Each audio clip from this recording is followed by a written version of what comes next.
Nous y voilà, nous y sommes. Depuis 50 ans que cette tourmente menace dans les hauts fourneaux de l'incurie de l'humanité, nous y sommes. Dans le mur, au bord du gouffre, comme seul l'homme sait le faire avec brio, qui ne perçoit la réalité que lorsqu'elle lui fait mal. Telle notre bonne vieille cigale à qui nous prêtons nos qualités d'insouciance, nous avons chanté, dansé. Quand je dis nous, entendons un quart de l'humanité, tandis que le reste était à la peine. Nous avons construit la vie meilleure. Nous avons jeté nos pesticides à l'eau, nos fumées dans l'air. Nous avons conduit 3 voitures. Nous avons vidé les mines. Nous avons mangé des fraises au bout du monde. Nous avons voyagé en tous sens. Nous avons éclairé les nuits. Nous avons chaussé des tennis qui clignotent quand on marche. Nous avons grossi. Nous avons mouillé le désert, acidifié la pluie, créé des clones. Franchement, on peut dire qu'on s'est bien amusé. On a réussi des trucs carrément épatants. Très difficiles, comme faire fondre la banquise, glisser des bestioles génétiquement modifiées sous la terre, déplacer le Gulf Stream, détruire un tiers des espèces vivantes, faire péter l'atome, enfoncer des déchets radioactifs dans le sol, ni vu ni connu. Franchement, on s'est bien marré. Franchement, on a bien profité. Et on aimerait bien continuer. Tant il va de soi qu'il est plus rigolo de sauter dans un avion avec des tennis lumineuses que de biner des pommes de terre. Certes.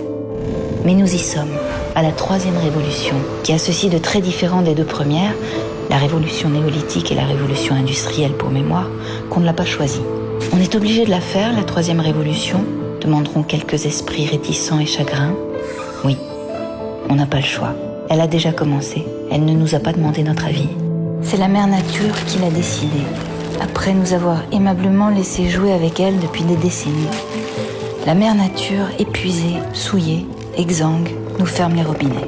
De pétrole, de gaz, d'uranium, d'air, d'eau. Son ultimatum est clair et sans pitié. Sauvez-moi ou crevez avec moi. À l'exception des fourmis et des araignées qui nous survivront, car très résistantes, et d'ailleurs peu portées sur la danse. Sauvez-moi ou crevez avec moi. Évidemment, dit comme ça, on comprend qu'on n'a pas le choix. On s'exécute illico et même si on a le temps, on s'excuse, affolé et honteux. D'aucuns, un brin rêveur, tentent d'obtenir un délai, de s'amuser encore avec la croissance. Peine perdue. Il y a du boulot, plus que l'humanité n'en eut jamais.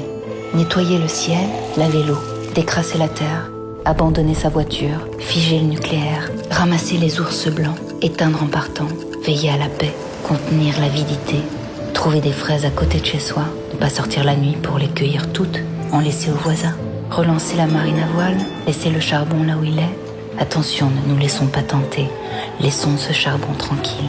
Récupérer le crottin, pisser dans les champs. Pour le phosphore, on n'en a plus. On a tout pris dans les mines. On s'est quand même bien marré. S'efforcer. Réfléchir même. Et sans vouloir offenser, avec un terme tombé en désuétude, être solidaire. Avec le voisin, avec l'Europe, avec le monde. Colossal programme que celui de la 3e révolution. Pas d'échappatoire. Allons-y. Encore qu'il faut noter que récupérer du crottin, et tous ceux qui l'ont fait le savent, est une activité foncièrement satisfaisante, qui n'empêche en rien de danser le soir venu. Ce n'est pas incompatible, à condition que la paix soit là, à condition que nous contenions le retour de la barbarie, une autre des grandes spécialités de l'homme, sa plus aboutie peut-être. À ce prix, nous réussirons la 3e révolution. À ce prix, nous danserons, autrement sans doute, mais nous danserons encore.